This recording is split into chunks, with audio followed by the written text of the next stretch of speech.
Waalaikumsalam Waalaikumsalam warahmatullahi warahmatullahi. wabarakatuh. Bismillahirrahmanirrahim.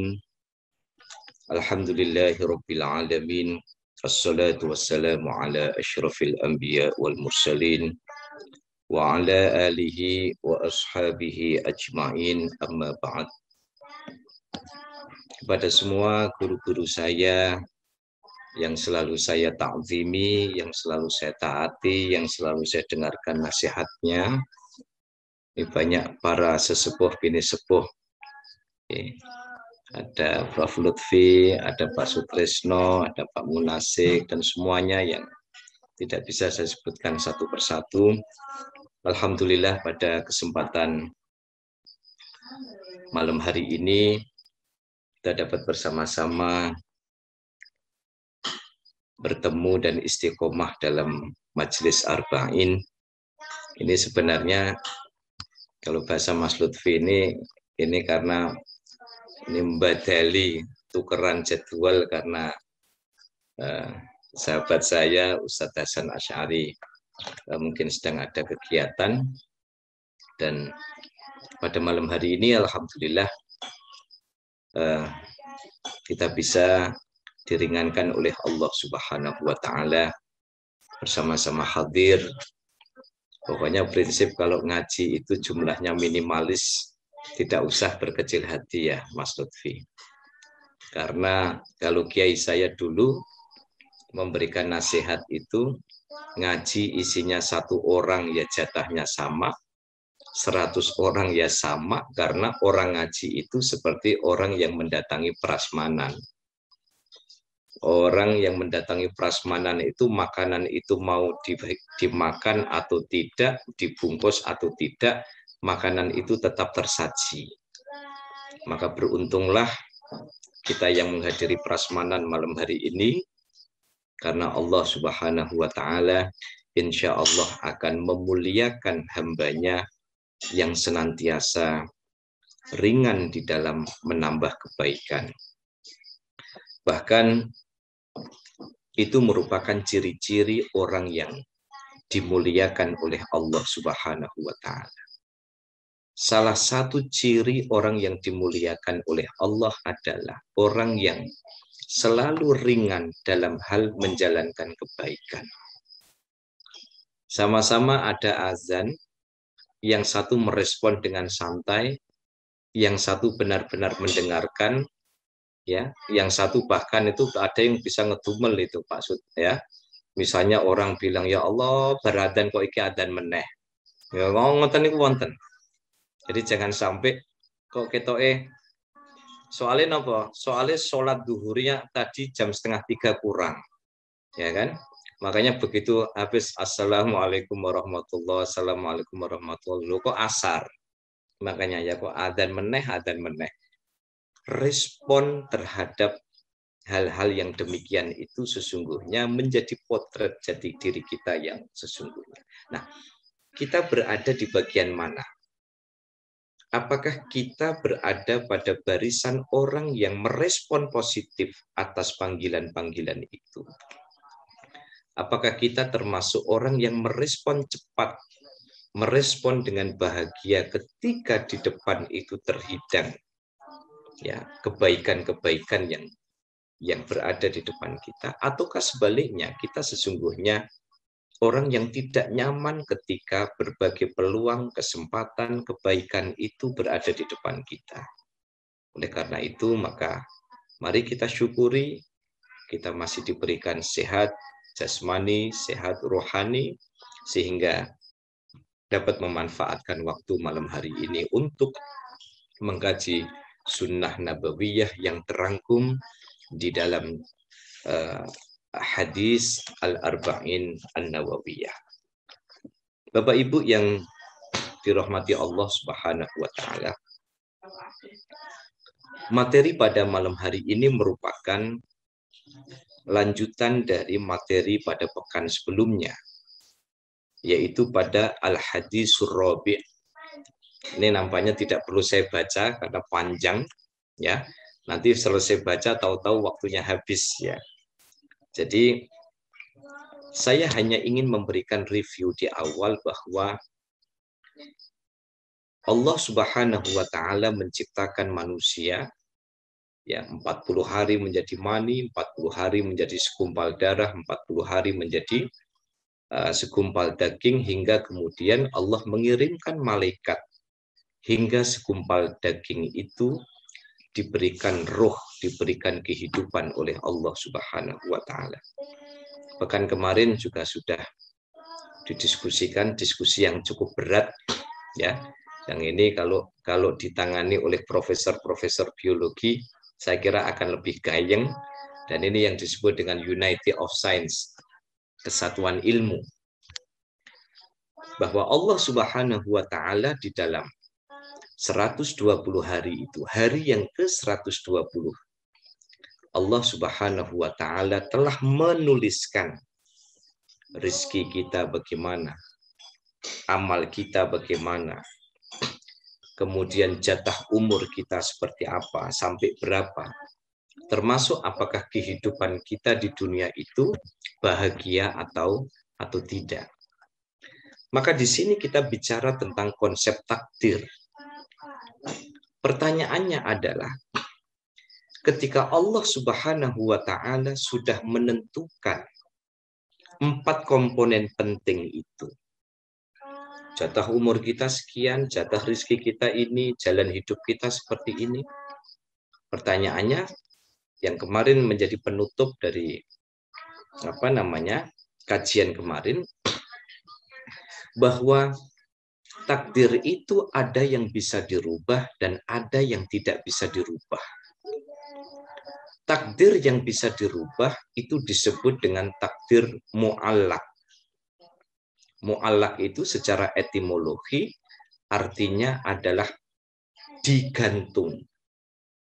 Takdir yang bergantung kepada prestasi ibadah kita, prestasi hidup kita. Itu namanya takdir mu'allaq. Jadi takdir yang bisa dirubah oleh doa, takdir yang bisa dirubah oleh amal soleh kita, takdir yang bisa dirubah oleh kemurahan Allah Subhanahu wa taala. Sementara takdir mubrom adalah takdir yang sudah tidak bisa dirubah. Takdir yang sudah disestempel. Takdir yang sudah diketok palu. Sehingga manusia tidak bisa lagi merubah ketentuan takdir yang sudah distempel itu. Nah, tentu kita harus mengambil satu posisi yang harus adil, bahwa manusia itu tidak pernah tahu manakah komponen yang sudah dipastikan oleh Allah dan mana komponen yang masih bersifat draft. Kalau komponen itu masih bersifat draft, komponen itu masih bersifat konsep, masih bisa dibongkar-bongkar. Nah, karena manusia tidak ada yang tahu apakah jatah umur kita itu masuk kategori takdir yang sudah diketok palu atau mubrom, ataukah masih mu'allaq. Apakah jatah rezeki kita itu masuk komponen takdir yang sudah pasti, ataukah masih draft. Apakah bahagia dan tidaknya kehidupan kita, apakah itu masuk dalam kategori takdir yang mubrom, yang pasti, ataukah takdir yang masih bisa dirubah karena masih bersifat draft. Disitulah kemudian manusia diberikan hak otonomi untuk merubah hidupnya dengan segala ikhtiar yang dilakukan. Artinya bahwa kita harus memiliki satu optimisme bahwa Allah itu zat yang maha murah. Kalau misalnya orang berpikir bahwa kayaknya saya ditakdirkan jadi orang miskin, mau kerja selama apapun tetap aja miskin. Tidak bisa. Ini pemahaman yang menurut saya perlu diluruskan. Sebab apa? Apakah kita pernah tahu bahwa urusan rezeki itu di dalam diri kita itu masuk kategori takdir yang sudah final, ataukah itu masih draft? Kita tidak tahu. maka orang harus ikhtiar. Ketika orang bicara tentang jatah umur, apakah jatah umur kita itu termasuk yang sudah final atau masih draft? Kita tidak pernah tahu.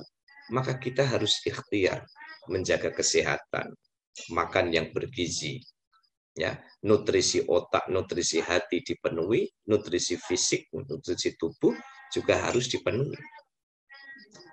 Nah, ini menurut saya sikap yang adil yang harus diambil atau ditempuh oleh manusia yang beriman, manusia yang membangun optimisme menjalani hidup yang diberkahi oleh Allah. Maka orang yang diberkahi hidupnya adalah orang yang senantiasa optimis menjalani kehidupan yang senantiasa diliputi oleh rahmatnya Allah Subhanahu wa Ta'ala. Bapak Ibu yang dirahmati Allah, saya lanjutkan pada kalimat fawallazi la ilaha ghairu inna ahadakum la ya'malu bi'amali ahlil jannati hatta ma yakunu bainahu wa bainaha illa dhira'un fayasbiqu alaihi alkitabu fayamalu bi'amali ahlin nar fayadkhuluha. Fawallazi la ilaha ghairuh, demi zat yang tidak ada Tuhan selain Allah, inna ahadakum, sesungguhnya tiap-tiap dari kalian, la ya'malu bi'amali ahlil jannah, beramal dengan amalan penduduk surga. Ini maksudnya beramal soleh, beramal baik. Hatta ma yakunu bainahu wa bainaha illa dhira'un, sampai kemudian jarak antara dia dengan surga itu 1 dhira'. Yang kemarin saya sampaikan 1 dhira' itu dalam terminologi pesantren biasanya orang bilang berapa yi 1 dhira' itu? 1 dhira' itu pokoknya sak garisan dawa sithik. Nah kan jenengan pasti bertanya, nah ini garisannya garisan yang 60 cm apa yang garisan berapa senti? Jadi panjangnya itu sekitar 64-65 cm. Maksudnya ada orang melakukan amal kebaikan di dalam hidupnya itu selalu melakukan kebaikan. Sholat tahajud tidak pernah absen. Sholat jamaah tidak pernah absen. Ya, prestasi membaca sholawatnya, istighfarnya, tasbihnya, kalimah la ilaha illallahnya, kalimah thayyibahnya tidak pernah berhenti. Ya. Sampai seolah-olah jarak antara dia dengan surga itu hanya 1 dhira'. Begitu dekatnya. Jadi ungkapan 1 dhira' yang panjangnya 60-an senti itu sesungguhnya hanya merupakan bahasa majas, bahasa kinayah, bahwa kalimat ini menunjukkan betapa di dalam hidupnya dia berprestasi dalam ibadahnya hingga orang nyaris tidak ada yang mengatakan bahwa ini ketoke nggak mungkin lebih rokok, nggak mungkin. Tetapi dia sampai surga itu begitu dekatnya berada di depan dia. Kenapa? Karena di dalam hidupnya selalu melakukan amal ibadah. Tetapi yang kita tidak boleh lupa kalimat berikutnya. Mari kita simak. Fayasbiqu alaihil kitabu fayamalu bi'amali ahlin nari fayadkhuluha. Fayasbiqu alaihil kitabu, tetapi catatan takdir dia sudah lebih dulu tercatat. Ya, fayamalu bi'amali ahlin nar, bahwa dia melakukan amalan ahli neraka. Fayadkhuluha, maka dia pun akan masuk ke dalam neraka. Jadi orang di dalam prestasi ibadahnya dia selalu melakukan amal kebaikan. Tetapi di dalam catatan takdirnya, dia itu menjadi ahli neraka. Ya, dia menjadi ahli neraka. Maka dia akan kemudian masuk ke dalam neraka. Saya lanjutkan dulu supaya nanti penjelasannya lebih tuntas, ya, karena ada kesamaan. Wa inna ahadakum, sebaliknya, tiap-tiap dari kalian layak melubi amali ahlin nar. Ada yang sepanjang hidupnya itu maksiat aja. Ya, perasaan setiap terhidang es teh di sampingnya ada congyang. Wah, jadi es teh doyan, congyang doyan, es degan juga doyan. Kalau perlu congyang campur kopi, ya kan? Sukanya jajan PSK, sholat tidak mau, ya toh? Kaya tidak mau zakat, sodakoh tidak mau, infak tidak mau. Dengan tetangganya resek misalnya. Jadi seolah-olah sepanjang hidupnya dia melakukan amalan-amalan ahli neraka. Hatta ma yakunu bainahu wa bainaha illa dzira. Sampai-sampai neraka itu sudah berada di depannya. Ya. Kalau tadi sebaliknya, dia sepanjang hidupnya melakukan amalan ahli surga sampai surga itu sudah di depannya. Nah, ini sebaliknya. Ini hidupnya tidak ada benar-benarnya. Sampai seolah-olah neraka itu sudah berada di depan mata. Tapi apa yang terjadi?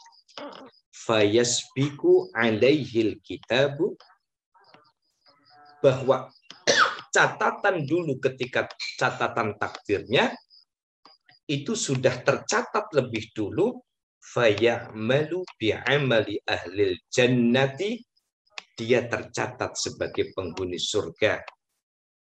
Dia tercatat melakukan amalan-amalan ahli surga.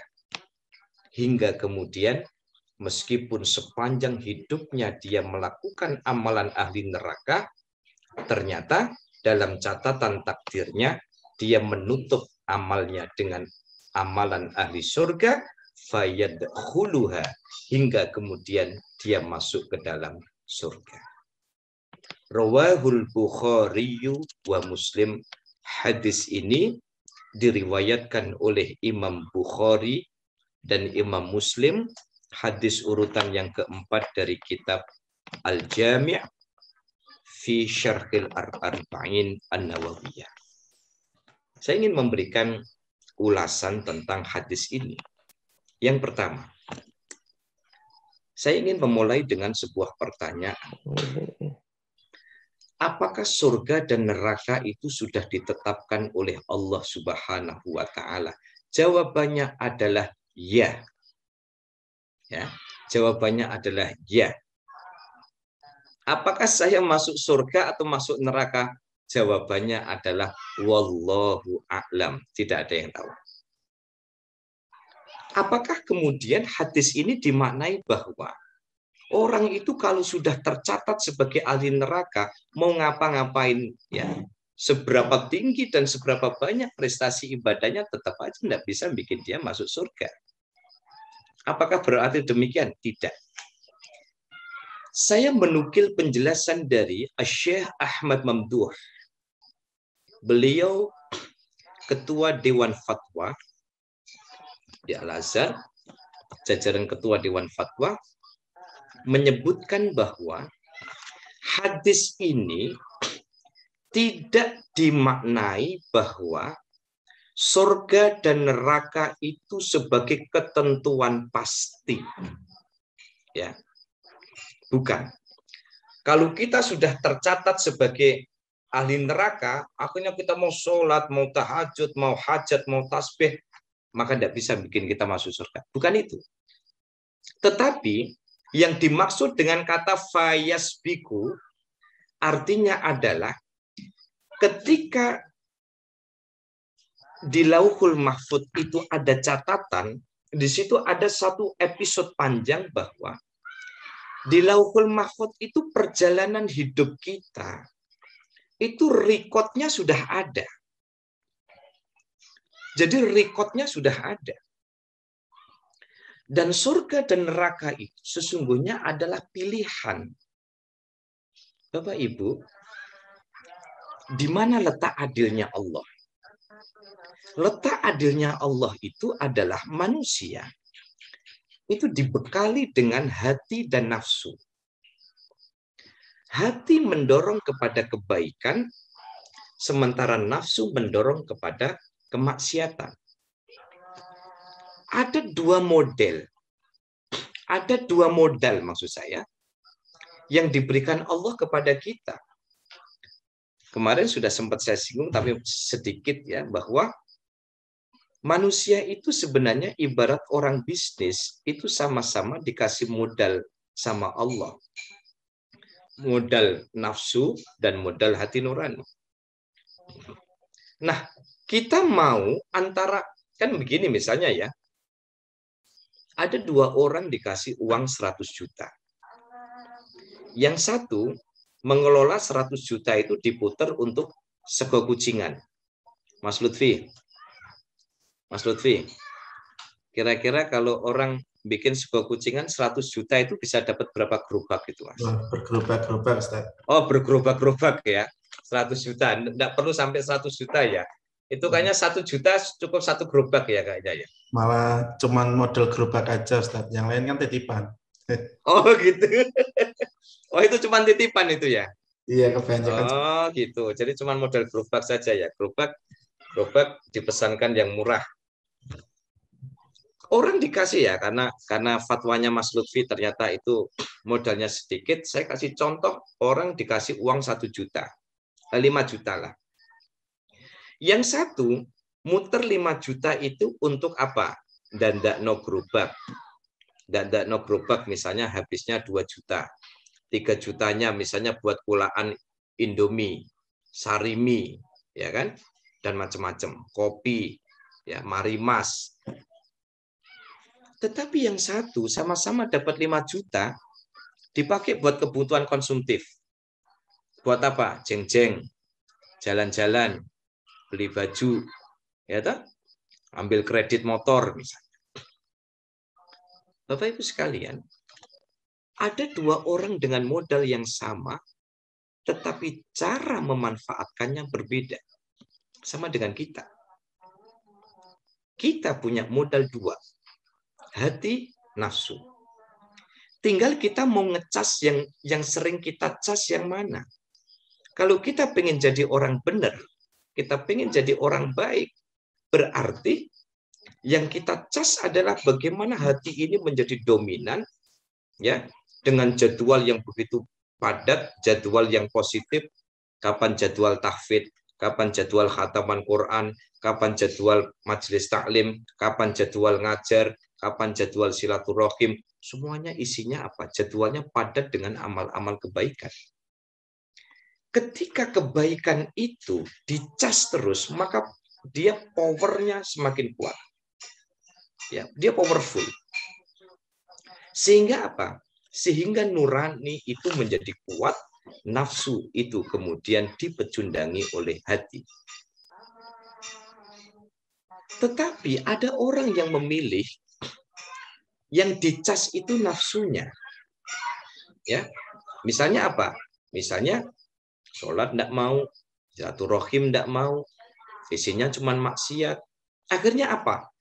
Baterainya hati itu semakin low, semakin lemah, tetapi nafsunya semakin kuat. Bapak Ibu, disitulah letak keadilan Allah bahwa surga dan neraka itu sudah diberikan pilihan oleh Allah Subhanahu wa taala buat kita.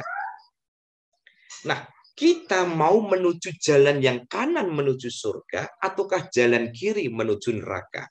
Jadi, yang dimaksud dengan fayasbiku alaihil kitabu bukan berarti kita itu sudah dicap masuk surga atau masuk neraka oleh Allah. Bukan. Tetapi Allah sudah mengetahui perjalanan hidup seseorang itu, dia memilih jalan ke surga atau dia memilih jalan ke neraka. diskusi ini menjadi hangat karena tidak sedikit saya temukan di beberapa kelompok kajian yang menyatakan bahwa surga dan neraka itu ditetapkan oleh Allah. Jadi bukan ditetapkan oleh Allah, tetapi Allah sudah mengetahui catatan atau rekod perjalanan panjang hidupnya. Siapa yang mewarnai? Yang mewarnai adalah manusia. Ibarat kita diberikan kertas warna putih, mau dengan gambar pohon silahkan, mau digambar samudra atau laut silahkan, mau digambar binatang silahkan, mau digambar Pokemon juga silahkan. Kita punya kertas putih, kita sendiri yang mewarnainya. Artinya bahwa letak keadilan Allah itu bahwa Allah sudah kasih pilihan nih. Nih, aku punya surga dan neraka. Jalan yang hendak engkau tempuh itu yang mana? Manusia diberikan otonomi. Manusia diberikan hak untuk menentukan warna kehidupannya. Hingga kemudian dia berakhir di surga ataupun di neraka. Sama halnya begini Bapak Ibu. Kalau dulu guru tauhid saya namanya Pak Sabar itu. Saya masih ingat masa diniyah. Saya diniyah itu berarti tahun 1985. Kayaknya saya sama Mas Lutfi, kayaknya saya adik kelasnya Mas Lutfi kayaknya. Ya. Kalau saya kelahiran 81, Mas Lutfi konon 70-an lah ya Mas Lutfi ya. Ya. Saya 85 masuk sekolah diniyah. Kalau guru tauhid saya itu selalu memberikan contoh begini. Ketika kita jalan di jalan raya, lalu di situ traffic light menunjukkan warna merah. Ya persoalan warna merah kita mau gulung silahkan, ya. Tapi resikonya yaitu, ya ono garesan. Kalau orang main bola ini ono garesan. Tapi kalau kita pengen selamat, maka ikhtiarnya adalah ketika mulai lampu kuning, kita sudah mulai pelan-pelan berhenti. Tapi kayaknya kalau di Semarang saya lihat lampu kuning itu malah gasip pol malah itu. Ojo sampai kena merah. Biasanya saya itu pakai ilmu titen itu rata-rata kalau lampu kuning ini bukannya tambah pelan, atau malah dipolno biasanya itu. Ya, supaya nggak kena merah katanya. Padahal itu resiko. Saya Pak sekarang ada lampu merah, lampu hijau. Lampu hijau kita jalan. Tapi kalau lampu hijau kita berhenti, ya alamat ada klakson berjamaah dari belakang. Kan begitu. Sama Bapak Ibu. Jadi pemahaman hadis ini bukan Allah yang mematenkan surga dan neraka kita. Tetapi Allah sudah tahu perjalanan hidup yang kita pilih akan berujung ke surga ataupun berujung ke neraka. Artinya bahwa Allah zat yang maha adil karena memberikan keadilan bagi hambanya untuk melakukan satu ikhtiar. Dan yang terakhir, supaya nanti saya itu senang kalau ngaji dengan guru-guru saya di Undip ini, nanti pertanyaannya ini bisa nyentrik-nyentrik. Makanya saya senang kan. Biasanya kalau ngaji di musola kan, paham mboten Bu? Paham. Sampun, nggih. Wassalamualaikum kan ngoten kan. Tapi kalau saya kajian bareng-bareng ini di Undip nih serasa kayak ujian proposal ya. Serasa kayak ujian skripsi nih ya. Skripsi atau tesis atau disertasi nih. Sehingga apa? Saya nyun sewu para guru-guru saya itu terasa kenapa saya senang selama tidak ada halangan bisa nderekaken sareng-sareng di kajian Maskam ini. Karena habis ngaji dengan kajian Maskam itu biasanya pikiran tuh plong ya, karena habis diperes ya. Tapi efeknya biasanya Prof Lutfi habis ngaji Maskam ini biasanya laparnya terasa sekali. Soalnya apa? Energi ya. Ya, tapi kalau ngaji sama mbah-mbah biasanya begitu tuh, kalau sebelum ngaji makan biasanya itu waraknya awet ya. Tapi kalau sama Mas Kam ini biasanya waraknya nggak awet ini kan. Makanya harus siap-siap habis ngaji ini makan. Kenapa? Saya ngerasa ini kayak habis ujian disertasi. Yang kedua, yang terakhir supaya nanti saya senang kalau Bapak Ibu ya guru-guru saya bisa menambahi atau memberikan feedback.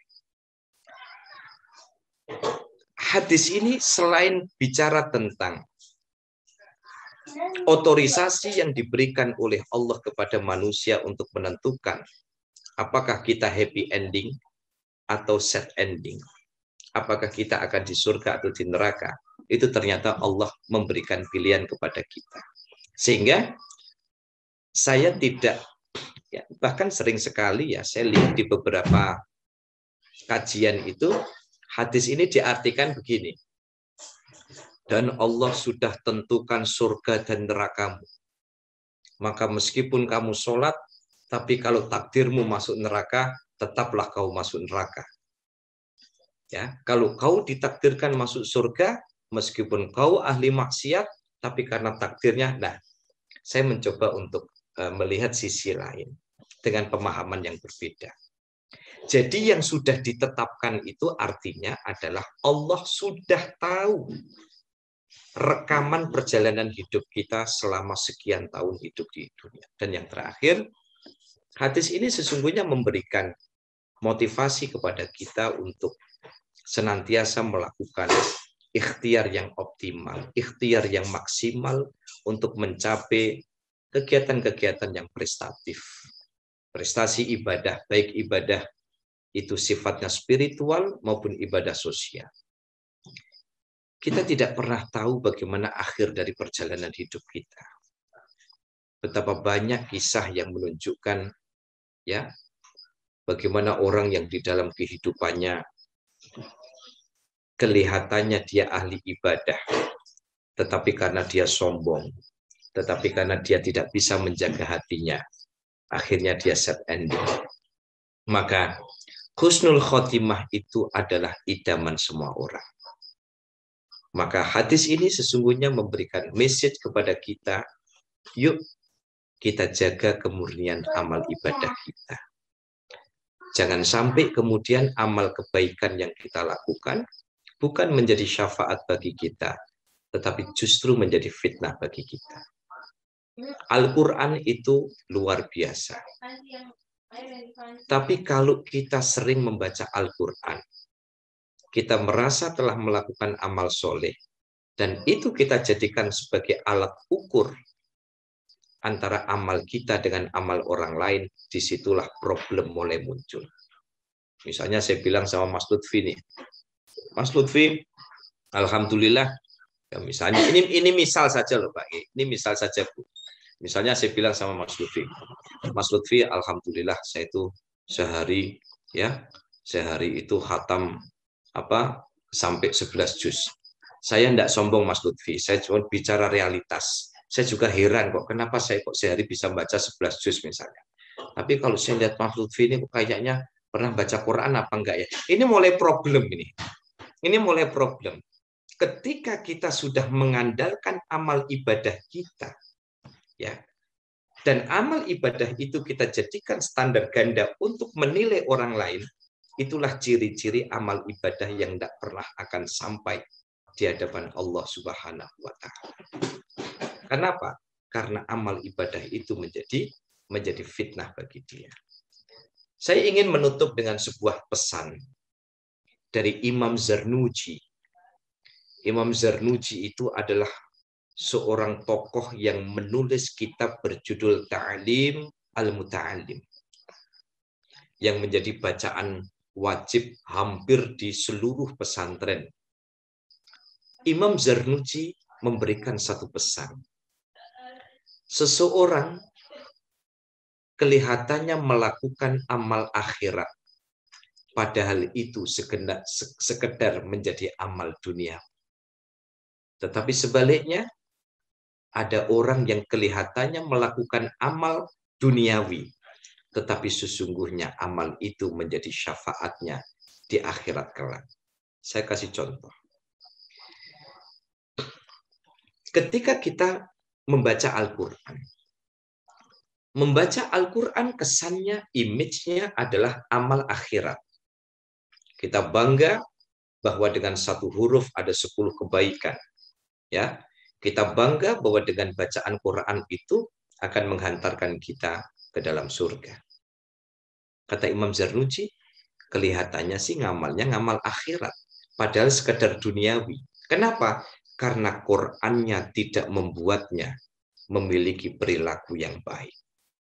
Karena bacaan Qur'annya justru menumbuhkan sikap dan sifat takabur di dalam diri dia. Karena bacaan Qur'annya dijadikan sebagai alat pembanding antara dia dengan orang lain. Maka Quran yang dia baca tidak sampai di akhirat. Meskipun itu amalan akhirat, sesungguhnya amalan itu berhenti sebagai amalan duniawi.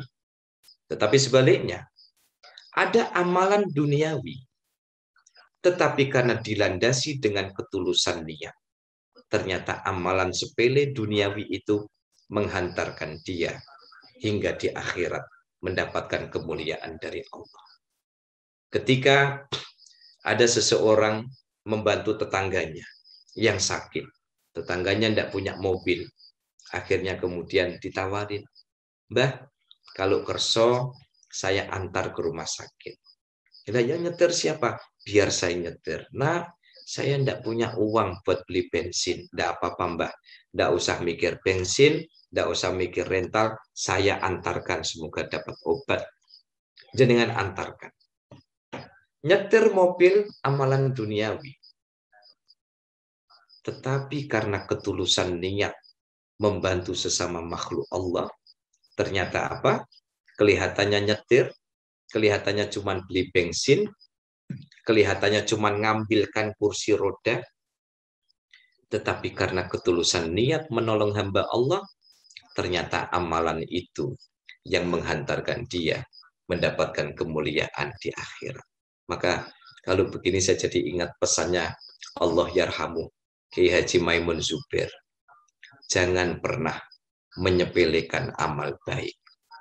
Karena jangan-jangan amal baik yang kelihatannya sepele itu ternyata justru mendatangkan rahmatnya Allah Subhanahu wa Ta'ala.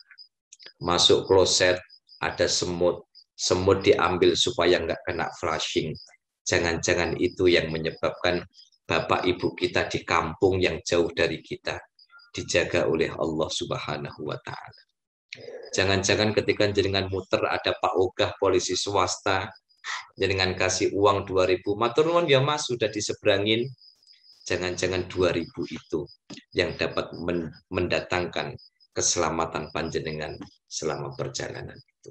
Oleh karena itu, apa nilai universal yang dikandung dari potongan hadis yang kedua ini?